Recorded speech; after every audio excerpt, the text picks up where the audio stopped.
ଭାବ ବିନୋଦିଆ ଠାକୁର ଭକ୍ତ ବତ୍ସଳ ହରି ଭକ୍ତଙ୍କ ପାଇଁ କଳେ ବର ଦଶ ମୂରତି ଧରି ଭକ୍ତ ତୁମ୍ଭର କି କରିବ ଭକ୍ତ ବୁଲରେ ଥାଅ ଭକ୍ତ ପେଶିଲା ହସ୍ତିନାକୁ ଦ୍ରୁତ ପଣରେ ଯାଅ। ହେ ଜଗନ୍ନାଥ, ଯେଉଁ ଜଗନ୍ନାଥଙ୍କ ପାଇଁ ମୁଁ ଆପଣଙ୍କ ଆଗରେ ଆଜି ଏଇଠି ବସିପାରିଛି, ସେହି ଜଗନ୍ନାଥ ମୋତେ 2023 ମସିହା ମେ 31 ତାରିଖ ଦିନ ମୋର ଶେଷ ସମୟ ସେଦିନ ମୋର ଶେଷ ସମୟ ବୋଲି ଡକ୍ଟରମାନେ ଡିକ୍ଲାରେସନ୍ ଦେଲେ। କିନ୍ତୁ ଏହି ଜଗନ୍ନାଥ ମୋତେ ରାତି 12:30 ପରେ ମୋତେ ଦର୍ଶନ ଦେଇ ମୋତେ କୁଣ୍ଢେଇଲେ ଏବଂ ଆଲିଙ୍ଗନ କରି ସେ ମୋତେ କହିଲେ, ତୋର ଏବେ ମରିବାର ନାହିଁ। ଏବଂ ସେହିଦିନ ମୁଁ ଅନୁଭବ କଲି ଯେ ମୋତେ ତାପରେ କିଛି ସମୟ ପରେ ସାଇନାଥଙ୍କର ଆଶୀର୍ବାଦ ଆସିଲା। ମୋ ମୁଣ୍ଡରେ ହାତ ଦେଇ ସେ ବି ମୋତେ ଆଶୀର୍ବାଦ ଦେଲେ।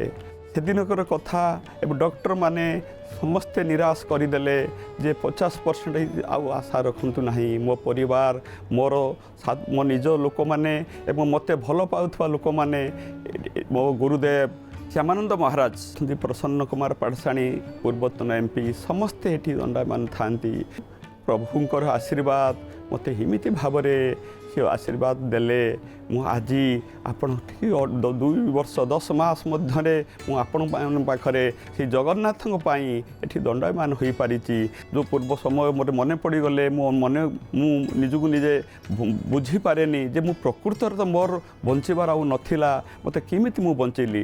ତାହାପରେ ମୁଁ ଅନୁଭବ କଲି ଜଗନ୍ନାଥ ହିଁ ସର୍ବମୟ କର୍ତ୍ତା। ଜଗନ୍ନାଥଙ୍କ ଛାଡ଼ିଦେଲେ କିଛି ନାହିଁ। ଆଜି ସେହି ଜଗନ୍ନାଥଙ୍କ ଆଶୀର୍ବାଦରେ ମୁଁ ଆପଣମାନଙ୍କୁ ପ୍ରଣାମ କରୁଛି ଯେ ଏ ପ୍ରଭୁଙ୍କ ସବୁବେଳେ ଶରଣ ନିଅନ୍ତୁ। ଏବଂ ଆଜି ଏଇ ଯେଉଁ ଦିନର କଥା ଯଦି ମୁଁ ମନେ ପକାଇବି, ମୋତେ ବି କାନ୍ଦ ବି ଲାଗୁଛି ଯେ ମୁଁ ପ୍ରକୃତର ଜଗନ୍ନାଥ କିଏ?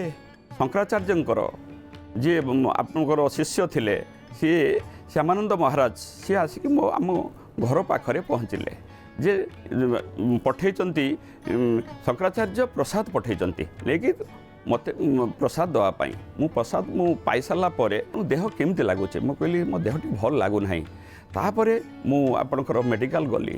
ମେଡ଼ିକାଲରେ ଯାଇକି ଆପଣ ଦୀର୍ଘ ପାଖାପାଖି ମୁଁ ରହିଲି 8 ଦିନ ପରେ ମୋର ଯେତେବେଳେ ଅପରେସନ୍ ପାଇଁ ଆସିଲା ସମୟ, ଅପରେସନ୍ ହେବା ପୂର୍ବରୁ ମୋତେ ସବୁ ପରୀକ୍ଷା କରାହେଲା, ମାନେ କ୍ୟାପିଟାଲ ହସ୍ପିଟାଲରେ ଡକ୍ଟର ସେମାନେ କହିଲେ ଯେ ଆପଣଙ୍କର ଅପରେସନ୍ ହେବ। ଅପରେସନ୍ କେତେ ସମୟ ଲାଗିବ ନା 45 ମିନିଟ୍। କିନ୍ତୁ 45 ମିନିଟ୍ ଅପରେସନ୍ ଆପଣଙ୍କ ଭିତରେ 4 ଘଣ୍ଟା 25 ମିନିଟ୍ ମୋର ଅପରେସନ୍ ହେଲା। ଡକ୍ଟର ଆସିକି କହିଦେଲେ ଯେ ଏମିତି ଆଉ ସେ 50% ନାହାନ୍ତି, ବଞ୍ଚିବା ସମ୍ଭବ ନୁହେଁ। ତାପରେ ବ୍ୟସ୍ତ ହୋଇଗଲେ, ଅବସ୍ଥା ଭଲ ନୁହେଁ, ସେ ତାଙ୍କୁ କ୍ୟାନ୍ସର ଆଡ଼କୁ ସେ ଚାଲିଯାଇଛି।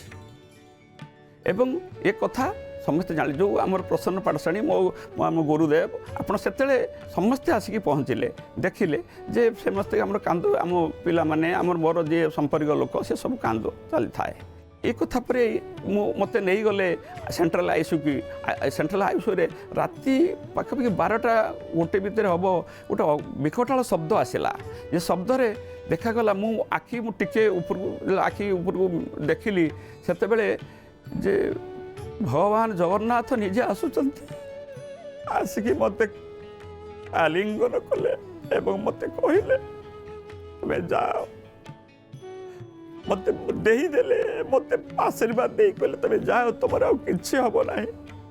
କିଛି ସମୟ ପରେ ଆଜ୍ଞା ମୁଁ ଫେରି ଆପଣଙ୍କର ଆସିଲେ ହେଉଛି ସାଇନାଥ, ମୋ ମୁଣ୍ଡରେ ଏମିତି ହାତ ଦେଇ ମୁଁ ଉଭୟଙ୍କର ଆଶୀର୍ବାଦ ପାଇ ଆପଣଙ୍କର 1:45ରୁ 2ଟା ମଧ୍ୟ ମୋତେ ଲାଗୁନି, କାହିଁକି ସେହି ସମୟରେ ଫେରେ ଆମର ବାବା ପାଠଶାଣୀ ଭିତରକୁ ଆସିଲେ। ଆସିକି ସେ କହିଲେ, ମୁଁ ଅଜୟକୁ ଦେଖିବା ପାଇଁ ଚାହେଁ। ସେତେବେଳେ ସବୁମାନେ ଦାୟିତ୍ୱରେ ଥିଲେ, ସେମାନେ କହିଲେ ଆଜ୍ଞା ସେ ବର୍ତ୍ତମାନ ଟିକିଏ ଆଖି ଖୋଲିଛନ୍ତି। ସେତେବେଳକୁ ପାଖାପାଖି 14-15 ଘଣ୍ଟା ଆପଣଙ୍କର ମୋର ସେନ୍ସ ନାହିଁ। ସେ ନିଜେ କହିଲେ ଯେ ଠିକ୍ ଅଛି, ତାଙ୍କୁ ଯଦି ପାଟି ନା ତାଙ୍କର ଆଖି ବର୍ତ୍ତମାନ ଖୋଲିଲେଣି, ତାଙ୍କୁ ଟିକେ ବାହାରକୁ ନେଇ ଆସ। ସେ କହିଲେ ନାଇଁ, କାଲି ସକାଳୁ ସେ ବାହାରକୁ ଯିବେ। ଜଗନ୍ନାଥଙ୍କ ଆଶୀର୍ବାଦ, ଜଗନ୍ନାଥଙ୍କର ମହିମା, ଆଉ ଜଗନ୍ନାଥ ଆଜି ଆଶୀର୍ବାଦ ପାଇଁ आपण मानकु मु आपण मो पाखु आज आज मत देखिपारुचंती हे भगवान हे जगन्नाथ आज आपण आपण जदि आशीर्वाद करि न थांते आज ये संसार रे देखि पारि थांती ना आपण को मु नाम को मु गाई पारि थांती आपण को शह शह थर कोटि कोटि थर आपण को प्रणाम प्रणाम प्रणाम।